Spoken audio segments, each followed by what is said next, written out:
The air was cold in the underground cell. Lyra sat with her back against the wall, her silver hair falling over her face. She had not slept in 2 days, not eaten in 1. She knew her time was running out. The humans had won the battle above. She had seen it on the broken screen before the power went out. She was the last scientist left from her team, captured and waiting for death. She heard the heavy metal door creak open. Footsteps echoed through the dark hallway. She stood up quickly. Her hands clenched, her heart racing.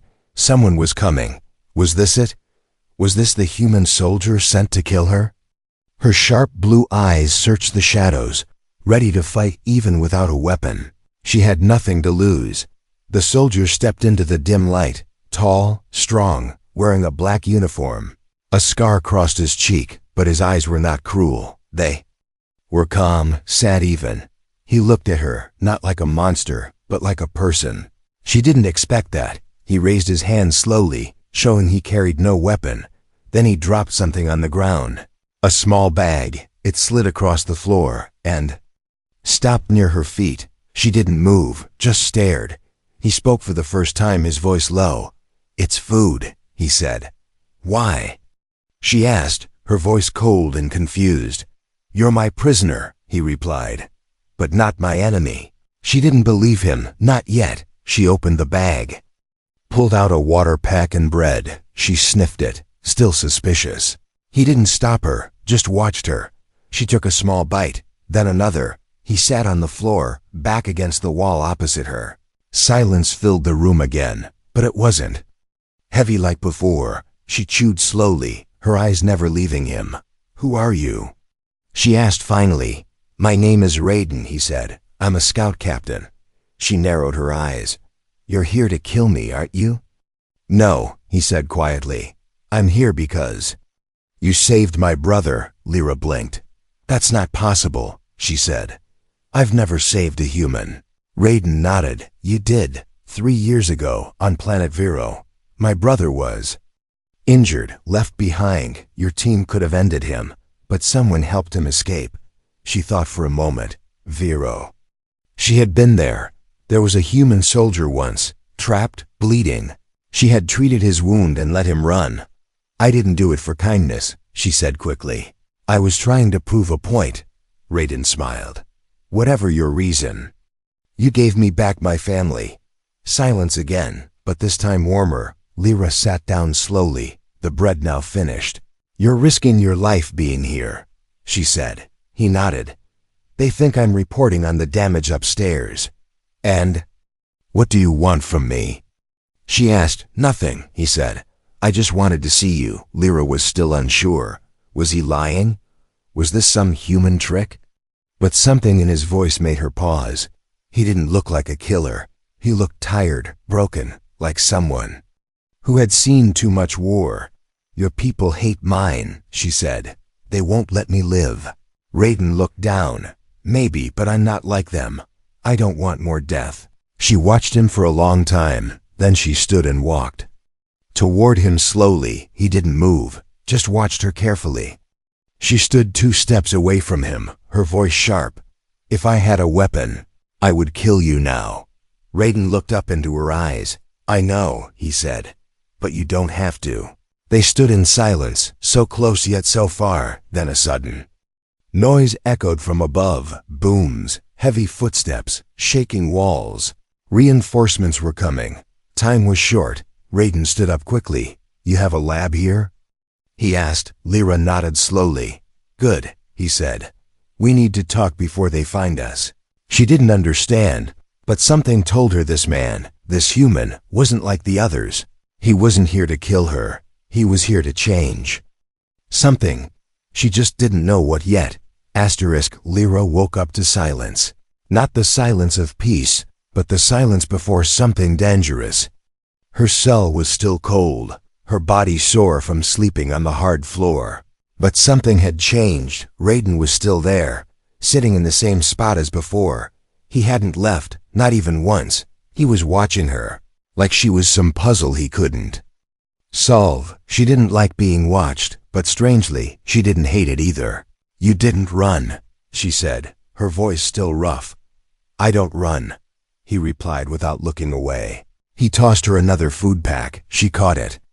Easily, her instinct sharp as ever, she stared at it, then at him. Why are you helping me? She asked again, slower this time. He leaned his head back against the wall, closing his eyes for a moment. Because I remember what it felt like when someone showed mercy. Lyra opened the pack and took a bite. The food wasn't much, but it was enough. She sat down again. Not too close, not too far. Her eyes never left him. I'm not who you think I am, she said. I know, he replied quickly. You're not just a scientist. You're a weapon builder. She flinched at the word, but didn't deny it. Yes, she said, but not for destruction. He opened his eyes, curious now. Then for what? She looked away, unsure if she should answer, outside the cell. Faint echoes of war still vibrated through the ground. Raiden listened too, as if counting how much time they had left. He turned back to her. I don't have much time here, he said. I came because I had to know. Know what? She asked, if you were like the others. And? He smiled. You're not. She stood up suddenly, angry now. You think you know me after one night? You invaded my world, killed my people, and now you think kindness will fix it? Her voice echoed off the walls. Raiden didn't move. I'm not asking for forgiveness, he said. I just wanted the truth. Lyra laughed bitterly. There is no truth in war, she whispered. Only lies we choose to believe. There was a long pause. Then Raiden stood up and walked toward the door. She tensed again, watching every move, but he didn't reach for a weapon. He reached for his bag. He pulled out a small device, a recorder. Do you know what this is? He asked. She nodded slowly. A field recorder, used for mission logs. He held it up and pressed play. A voice came through, broken but clear. Female, alien, helped me, healed my arm. Didn't kill me. It was weak, trembling. But Lyra remembered it. That soldier, barely breathing, she had treated his wound in secret. Then walked away. She never thought he survived. She never thought it mattered. Raiden looked at her again. That voice is my brother, he said. She didn't reply. Not because she didn't care, but because she suddenly did. You're not what I expected either, she said finally. What did you expect? A monster, she whispered. He smiled. I've been called worse. She sat down again, slower this time, and for the first time she asked, why did you really come? Raiden sighed, sat across from her again. Because I believe you're the only one who can stop this war. Lyra blinked, surprised. That's impossible, she said. I've seen your lab reports, he said. I know what you were working on. She froze. How? I used to be a spy before I was a soldier, he said. I saw early files. Incomplete, but powerful. You were building something that could change both our species. She looked away, her hands suddenly shaking. I tried, she said, but my own people called me a traitor. Raiden leaned forward. Then let's finish it together. She looked up, confused. You'd help me? I would risk everything, he said, for peace. Another long silence, but not empty.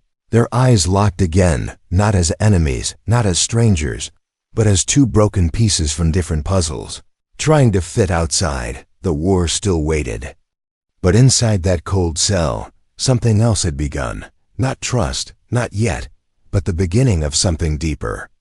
Lyra stood up, walked to the back wall, and pressed a hidden panel. A faint light glowed, revealing a secret path behind it. She turned to Raiden and said, if we do this, there's no turning back. Raiden stood and walked toward her.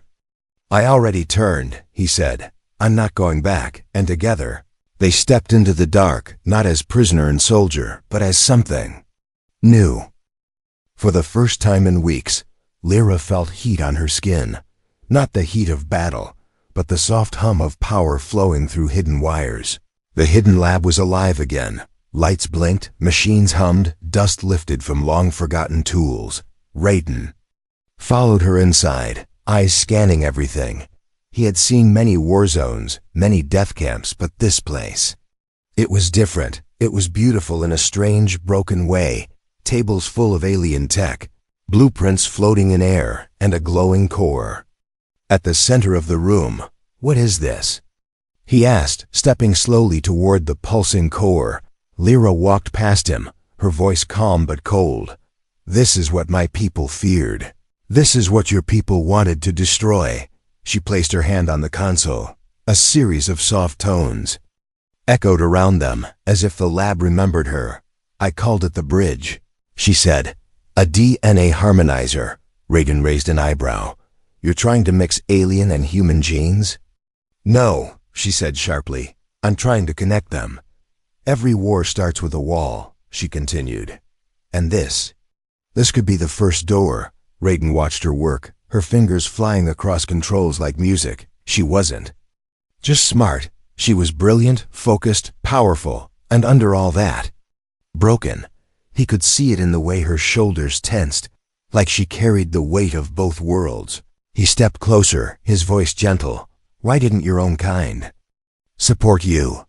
She stopped typing, the screen flickering in her silence. "Because peace scares people more than war," she said. He nodded slowly. "Same with us." She looked at him, not as an enemy now, but as a mirror, different face, different past, but the same wounds hidden deep. Raiden leaned against the edge of the table, watching the core pulse softly. "So what happens if this works?" he asked. "Then we change everything," she said. "Or we die trying." A long silence filled the room again, but this one didn't feel awkward. It felt necessary, like both of them were thinking too loudly to speak. He noticed her hand trembling slightly as she adjusted the energy stabilizer. "You okay?" he asked. "I haven't slept, eaten properly, or trusted anyone in months," she said. "What do you think?" He smirked. "Same." They both laughed for a second, not because something was funny, but because the tension cracked just a little, enough for humanity to slip in, even in this lab, even in this war. She looked up at him, eyes softer than before. "You still think I'm a monster?" He shook his head slowly. "No," he said. "I think you're the only sane one left." Lyra blinked, her face unreadable. No one had ever said that to her. She always wore the labels others gave her: traitor, enemy, danger, but not sane. Raiden turned his attention to the interface. "What do you need to complete it?"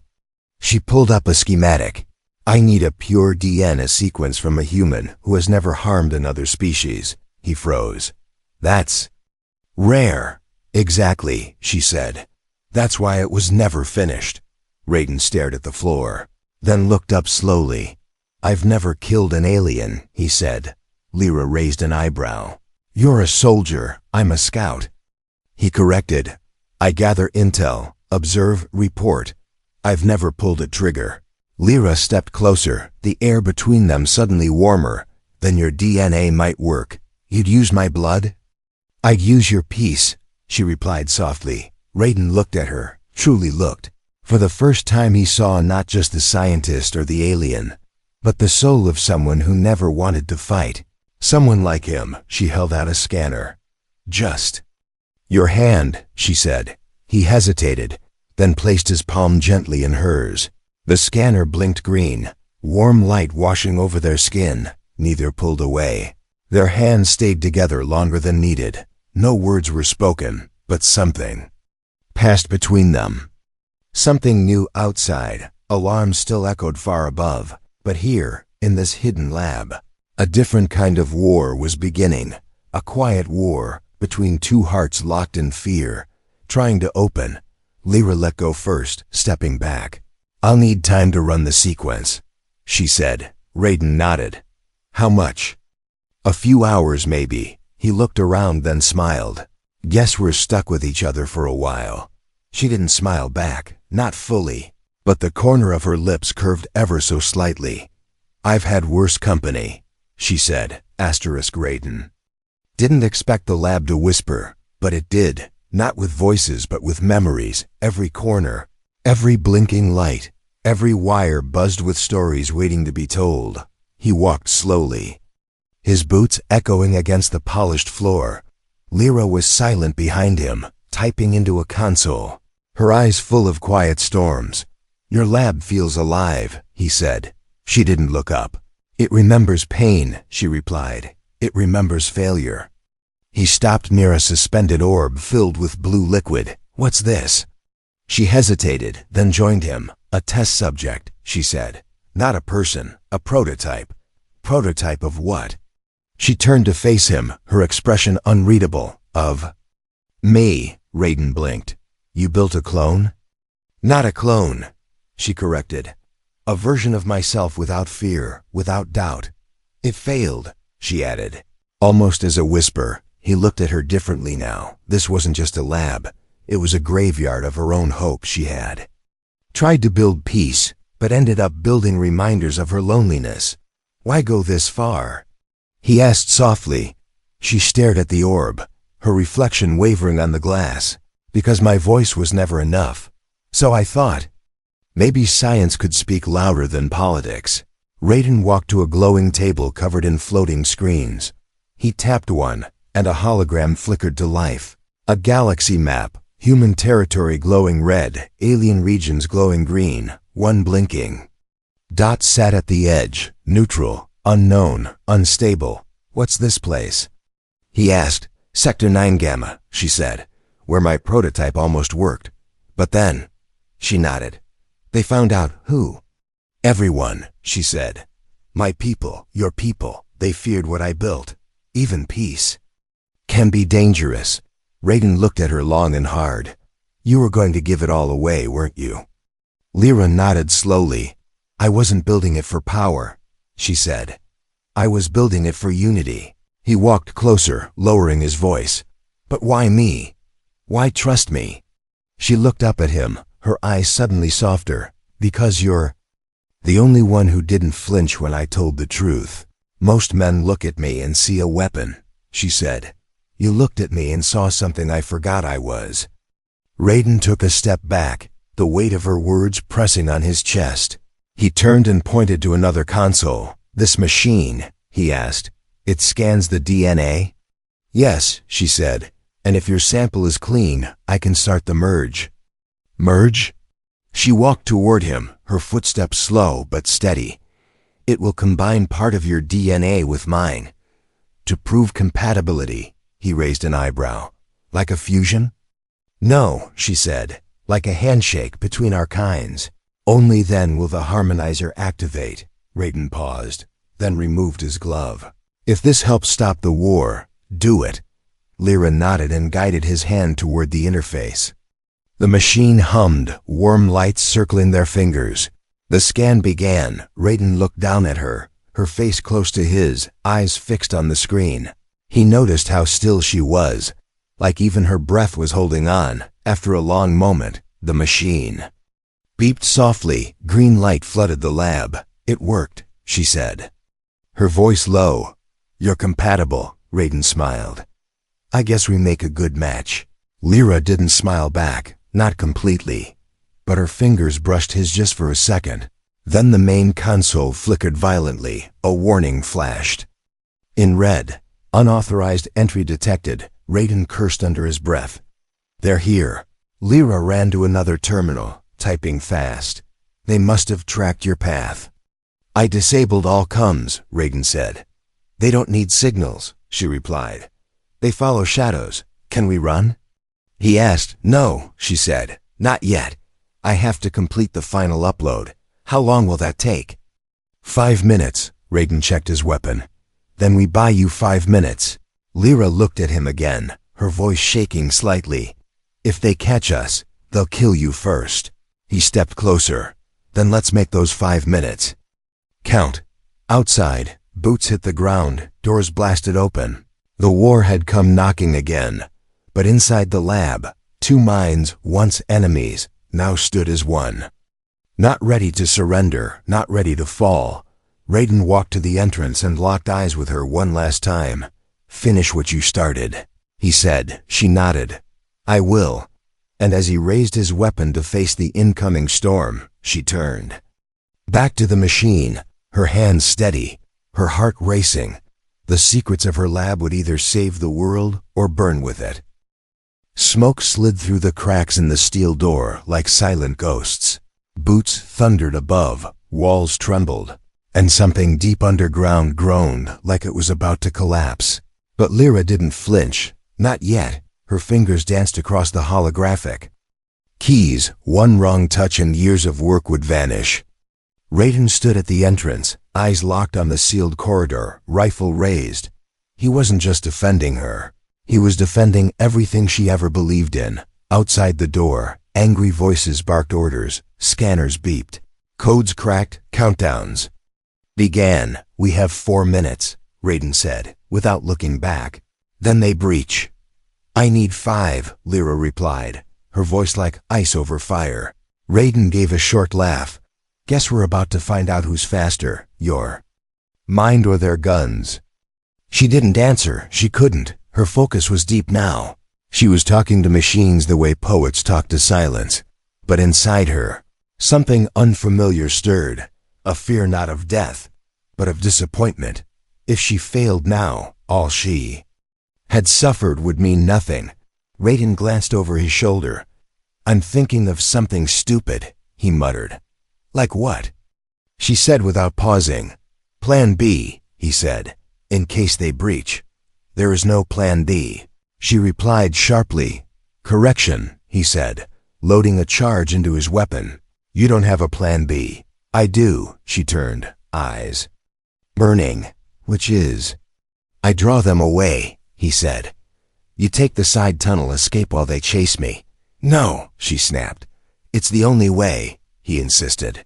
"You're not a distraction," she said, standing. "You're the proof this works." Raiden froze, surprised by her tone. "You're more than just blood in the system," she said, her voice softer now. "You're the first connection that didn't break me. And I'm not losing that." Their eyes locked, the kind of silence that says more than words. Raiden lowered his weapon just a bit. "You know," he whispered, "I think I came here to save you. But now, I think you're the one saving me." Suddenly, a deep boom shook the lab. The door cracked. A beam of light split through the frame. "They're breaching," he said quickly. Snapping back into position, Lyra turned back to the console. The harmonizer pulsed brighter. Orange became gold. Gold became white. She entered the final command. "Uploading," she said. Raiden counted the seconds like heartbeats. 1, 2, 3. Another explosion, now closer. A robotic voice filled the room. "Upload complete. 84%. Lyra bit her lip. "I need more time." Raiden turned to her. "We won't get it." He took a breath, then pulled a device from his pocket, a small black orb. She recognized it instantly. "No," she whispered. "That's a shock pulse bomb. Low grade," he said. "Stuns everything within 20 meters. You'll be hit too. I can handle it." He tossed it gently onto the table near the core. The timer blinked. 10 seconds, he said. "Run to the tunnel. Now." She hesitated. "I don't want to leave you." "I know," he said, walking toward her. "But if we both stay, this ends here." The pulse bomb beeped. She stared at him, her voice trembling. "Don't die." He gave her a crooked smile. "Not planning to." She turned and ran. Past the glowing orb, past the prototypes, into the tunnel hidden behind a shifting wall. Raiden watched her disappear into the darkness. Then he turned back. The door burst open. Soldiers in black armor stormed in. Raiden raised his hands. They shouted, told him to kneel. He didn't. The pulse bomb blinked one final time. Boom. A wave of white-blue light exploded through the lab. Machines crashed. Lights burst. Men screamed and fell unconscious. Then, silence. Lyra stumbled through the dark tunnel, her ears ringing, tears burning her eyes. She had no idea if he survived. But she knew this. The escape wasn't about running. It was about finishing. And she was going to finish what they started. For him, for her, for both their worlds. Behind her, the tunnel collapsed, sealing the past in stone and memory. Ahead of her, the future waited, unknown, dangerous, but possible. And this time, she wasn't walking into it alone. She was carrying His hope with her, Raiden couldn't feel his legs. The blast had thrown him across the room like a rag doll. His vision flickered. First black, then red, then nothing but cold blue lights above. Somewhere far away. Alarms were still screaming. He moved slowly, dragging himself up with shaking arms. Around him, human soldiers lay on the ground, stunned, not dead, their rifles scattered like bones on a battlefield. He coughed, tasting metal in his mouth. She was gone. Lyra had escaped. That was the plan. That was the only way this could work. But now, he was alone. He stood up, slowly, painfully, before he could take a step. A sharp voice cut through the smoke. "Don't move, Captain." Raiden froze. From the other side of the broken lab, a tall figure stepped through the door, command armor. Heavy boots, cold eyes, Commander Voss, Raiden's former superior. The man who believed in burning planets before asking questions. He was surrounded by elite guards, their rifles pointed straight at Raiden's heart. "Well," Voss said with a smirk, "look at my favorite traitor." Raiden didn't answer. "Where is she?" Voss asked, stepping closer. "Gone," Raiden said, his voice dry. "Gone where?" "I didn't ask." Voss raised his hand. A signal. Two guards rushed forward, grabbing Raiden and slamming him against the console. He didn't resist. He didn't have to. Voss stared at the glowing harmonizer still pulsing faintly. "What is this?" he asked, narrowing his eyes. Raiden said nothing. One of the guards punched him hard in the gut. Still, he stayed silent. "Let me guess," Voss said, circling him like a predator. "She convinced you peace was possible. She made you believe she actually cared." Raiden spat blood to the side. "She didn't need to convince me," he said. "I was already tired of watching you destroy everything." Voss's face darkened. "You gave her your DNA, didn't you?" Raiden didn't reply. That was enough. Voss stepped back and gave a nod. "Execute him." The guards raised their weapons. Raiden closed his eyes, but the guns didn't fire. Instead, something else happened. A piercing tone filled the air. The harmonizer suddenly glowed brighter, white light bursting from its core. The machine began to pulse like a heartbeat. One of the screens showed a new message, blinking in soft blue letters. "Sequence complete. Mindlink Phase 1. Voss." Stepped back, confused. "What did you do?" he shouted. Raiden opened his eyes, dazed but smiling faintly. "She finished it." "What?" Raiden looked up. "She activated the bridge." Suddenly, every soldier in the room began to stumble. Their helmets glitched, eyes twitching, hands shaking. A deep vibration moved through the floor. The harmonizer wasn't just a machine anymore. It was talking. Raiden collapsed again, feeling a strange warmth in his head. He heard a voice, not from the room, not from outside. It was inside him, Lyra's voice, soft, calm. "Raiden, can you hear me?" he gasped. I hear you." Far away, hidden in a secure zone, Lyra sat in front of a remote uplink, eyes locked on a screen. Her heart pounded, but her voice stayed steady. "This is the first real test," she said. "Our thoughts are syncing. Your pain, your memories, your truth." Raiden blinked. It wasn't just her voice anymore. It was her feelings, her sorrow, her loneliness, her hope. Commander Voss shouted, "Shut it down." Guards ran to destroy the machine, but the harmonizer pulsed again, this time sending out a shockwave of pure light. It knocked them all back, unconscious, silent.